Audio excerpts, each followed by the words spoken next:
Hey, this is Sean and Drew from Catalysis, and we're here to talk you through the tracks of our new album Betrayer and how they came to be.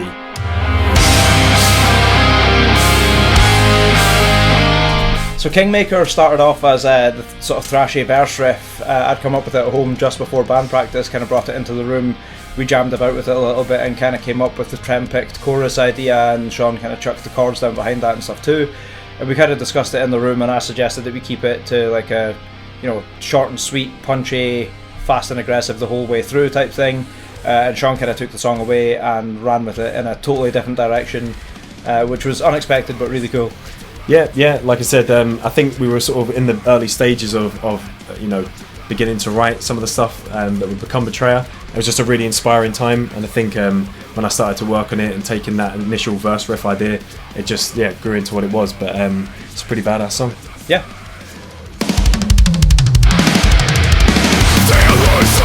So Gone was the first song that we really finished as a band, and it started off as a demo I had called Arch Frenemy, which was meant to be kind of a hybrid of Swedish melodeath and kind of Bury Tomorrow-esque metalcore. And originally it was like 5.5 minutes long, total riff soup. I sent it over to Sean and he wasn't that impressed with it. He thought there were some cool moments and stuff, but wasn't totally sold. And it kind of annoyed me, but I opened up the Pro Tools project, hit play, and was like, yeah, the bastard's right. So I just took it to the chopping board, started cutting sections out of it left, right and centre, really honed it down into a short, focused song. And then right at the last minute, Sean actually ended up changing the sort of middle section of the song as well. Yeah, we took the midsection out, which actually ended up in Gallows. Yeah, so we took the midsection out, put the new one in, which fit really well. That came from another riff that I had, and suited the song pretty much really well, and it pretty much nails exactly what we wanted, which is a really fast, thrashy number. Yeah, straight out the gates, and it ended up being the first single off the album as well. I think it kind of encapsulates everything that the album's about and everything the band's about overall. Definitely.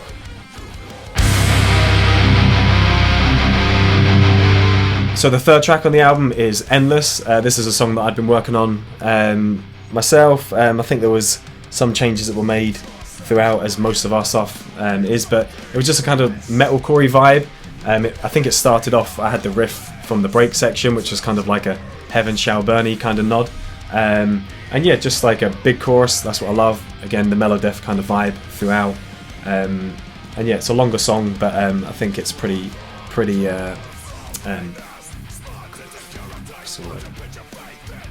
interesting. It's a longer song, but it doesn't get boring. I think that's Endless kind of survived more or less unscathed as just how Sean wrote it. I changed up like a couple of the fretting patterns in the verse just to make them a bit more interesting and separate them from the intro a little bit. And we changed some of it to have the octave chords, just again to spice it up a little. Added a harmony in the section that comes after the solo, and then of course the end breakdown, one of the best riffs on the album. Sean loves to write a song without an end, and just be like, right, it ends on the chorus, and I love to say no. But it came in nice big halftime break at the end. I think the halftime break with the riff with the little gallopy thing is actually originally how the riff was, but again works really well. Nice big break. That's what we do. Yep.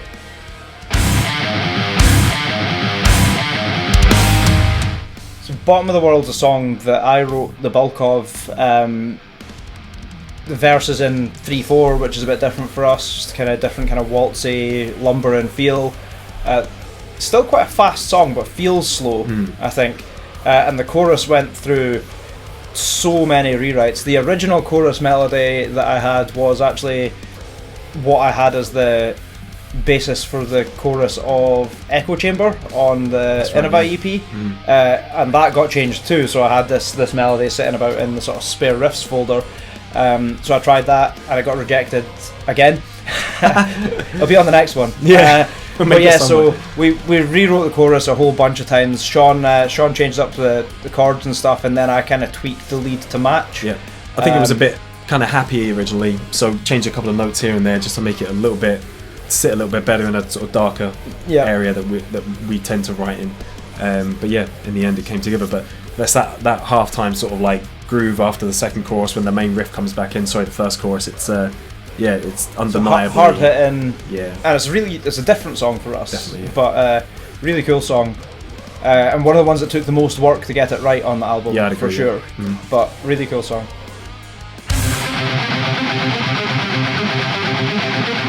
So Panopticon was a cool one. That one came together pretty quick. I was just really inspired listening to God Forbid. So great band that we both grew up listening to and really enjoying. So yeah, pretty much just picking a few ideas of the things that they've come up with in the past on their own back catalogue, and yeah, just really inspired. And that song pretty much came together quite quickly, but it's a bit of a pain in the arse, the main riff. Yeah, there's a few bits that are kind of challenging to play together. Like, it's probably not a song we'll play live because we don't play to a click and don't have in-ears and stuff. We also, quite close to the end of the writing process, I think it was the last song to be finished with vocals and stuff, we ended up rewriting the verse because we originally had that dig-a-dent type pattern. Was a lot more complicated originally. We kind of simplified it down just to give it that bit more of a simple groove, make it easier to fit a cool vocal part into and stuff. Absolutely. And yeah, I think overall it came together really, really nicely. You know, the chorus is great. Called it an awesome job there. The break section with Callum's double kicks and that the whole way through. It's just again a different vibe for us. Different vibe, yeah. And for me, probably an unsung hero in terms of guitar solo on the record as well. Like, I'm really proud of all my solos on this record, but that one fits just particularly well. Yeah, and I often forget. You know. Solo, yeah.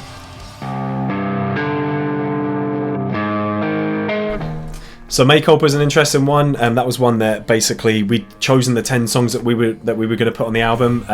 We had maybe a couple left outstanding that we were still working on. At which point Drew and I decided that we were going to change up our rigs, where we switched to a Line 6 Helix. So Drew sent me his patches, and I wanted to create my own patch to match what he had, or have something that to work really well with what you had.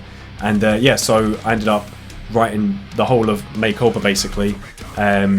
Just to test tones, as a demo for just the a demo, yeah, just to test tones. But later on we started to jam on the other song. Yeah, I can't even remember. I think it was like JM2, I think it was called. Yeah, JM2, which was a super old one that I really liked the demo of originally, but when we came to jam it in the room we just were not feeling it. Yeah. And we're like, we've already decided it's going to be a 10-track album, we need to replace it with something. Yeah. So I dug through the stuff that Sean had sent me and found Helix, which I'd enjoyed at the time but didn't love. Loaded up the Pro Tools project, kind of worked out how to play a couple of the riffs and stuff, and started playing about with variations. Yep. So the sort of ring-in version in the intro with all the stabs and stuff in it, and then the heavier da-da-dent, da-da-dent, da-da-dent kind of version and stuff I brought in. Yep. Stuck the harmony on the pre-chorus bit and reworked the chorus lead a little bit and stuff. Just all small tweaks, but just like icing on the cake type stuff. And then one of the hardest things ever to sell to Drew is a clean intro. He's just not into it, but I'm In Flames. In Flames are my favourite band, and like I really wanted like an In Flamesy kind of intro. And actually, the first time I heard Drew's solo or lead part in the intro was when we got our first mix back, and it absolutely blew me away. I loved it. So it turned out pretty cool in the end, and I think you're happy enough to keep it there. Yeah, absolutely.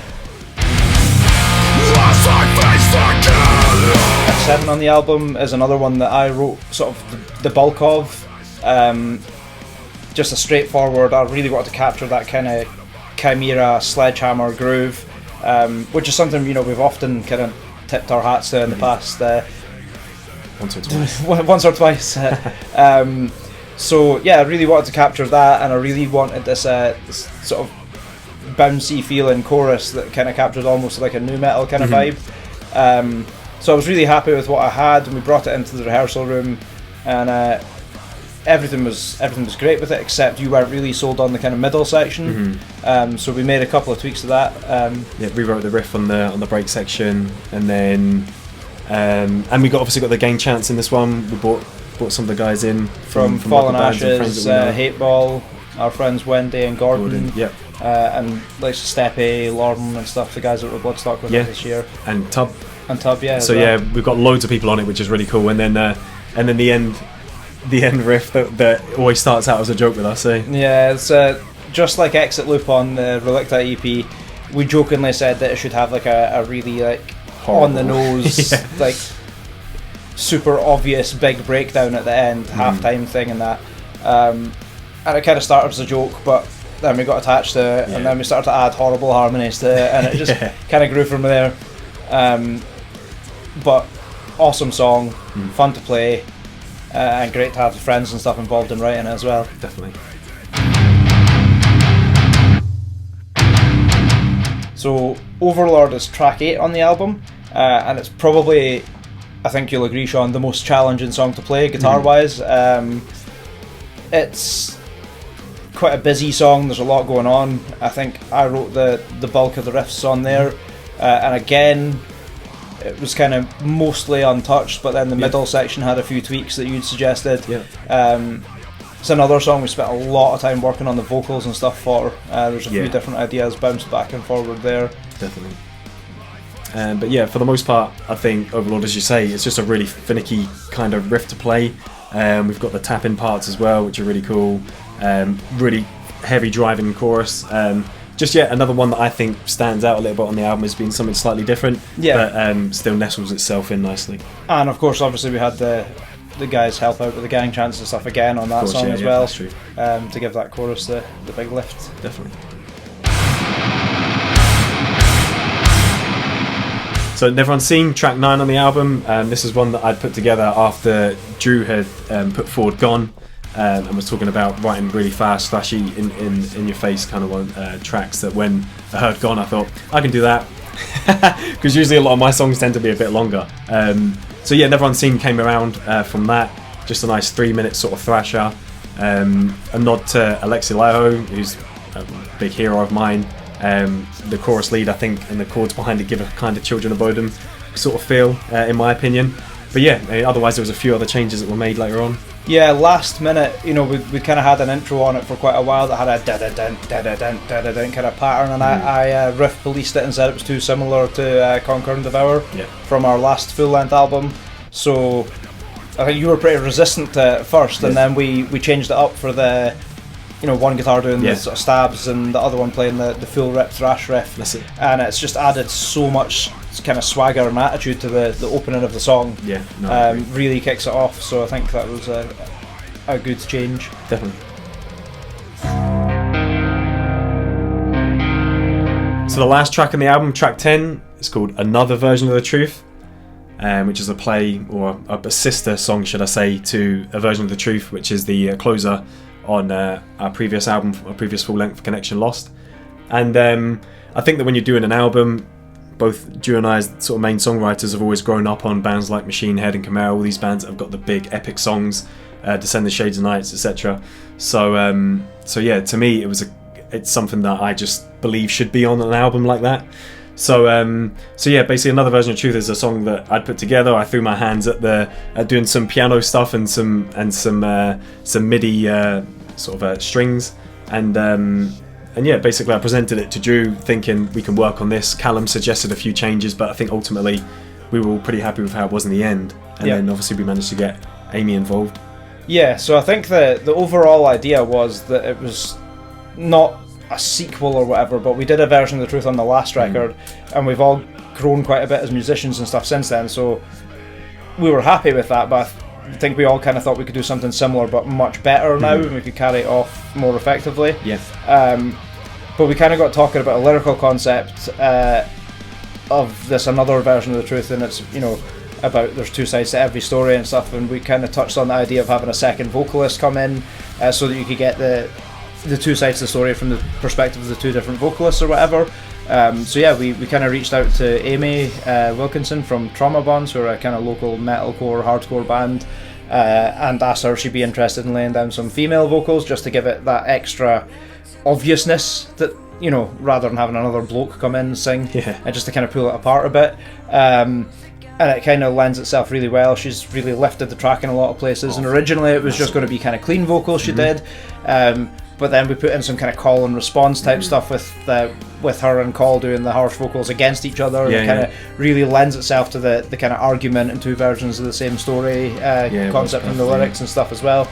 And we also worked with a guy called Robert Eichenseher, German guy who myself and Sean had worked with previously in our old band Excellent Cadaver, just to sort of refine the strings and stuff a little bit and get some better sounds and stuff on there, to really kind of close out the album with a bang and make it as grand as we possibly could.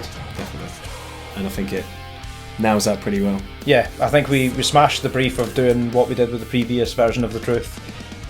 but just better next in every level. way. Absolutely. Yeah.